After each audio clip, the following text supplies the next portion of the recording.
Black screen में आप लोगों का स्वागत है। फिर एक सच्चाई की बात करेंगे हम। हर किसी के मन में एक सवाल है। हर कोई यही कहता है कि लंका में हनुमान जी ने आग लगाया। ये हमारे ग्रंथों में भी लिखा है।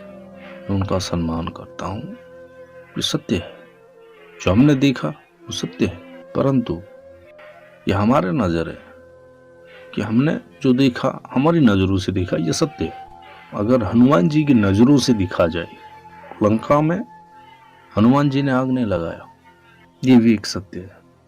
अगर आप देखोगे, जब भगवान हनुमान जी लंका से वापस आए, माँ जानकी के लिए जो मुद्रिका लेके गए थे भगवान श्री राम का, वो दे के जब वापस आए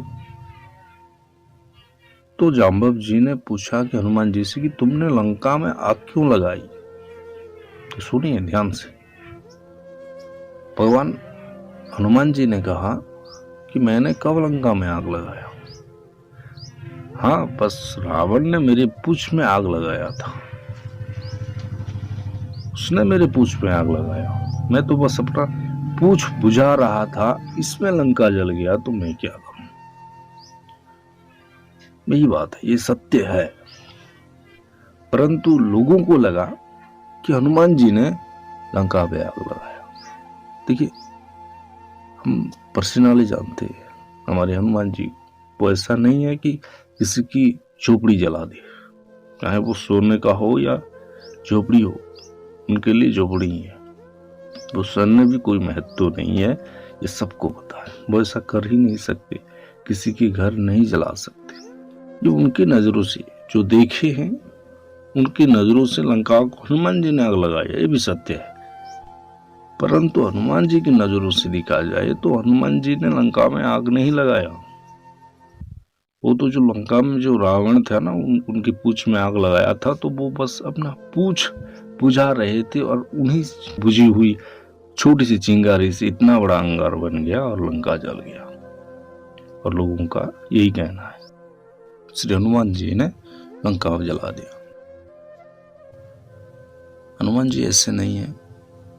बस उन्हें समझने की कोशिश करो, भगवान को समझने की कोशिश करो। चाहे वो कृष्ण हो, श्री राम हो, महादेव है हो, या हनुमान हो, जो भी हो, आपके आराध्य जो भी हैं, बस उन्हें पूजने से बड़ा उन्हें समझना बेहद जरूरी है। और एक बात बताता हूँ आपको हनुमान जी की। जब हनुमान जी की शादी करने के लिए भगवान, उनके पिता पवन देव वायुदेव ने कहा, बहुत सारे लोग थे, मैं यहाँ नाम नहीं लूंगा, हनुमान जी से कहा कि तुम्हारा विवाह करना चाहता हूँ। तो हनुमान जी मन में सोचने लगे, अगर मैं विवाह कर लिया, शादी कर ली, तो भगवान की सेवा नहीं हो पाएगा। गृहस्थी एक ऐसी जंजाल है, इस उलझन में उलझी रहोगे और कोई भगवान की सेवा हो ही नहीं सकती। तो हनुमान जी ने उस सवाल का एक ऐसा जवाब दिया कि उस जवाब से और कोई सवाल ही पैदा नहीं होता। मैं उस हनुमान जी की बात कर रहा हूँ जिन्हें आज भी लोग लंका जलाने का बात करते हैं। हनुमान जी ने कहा, ठीक है, मैं शादी करूंगा, परंतु एक शर्त पर।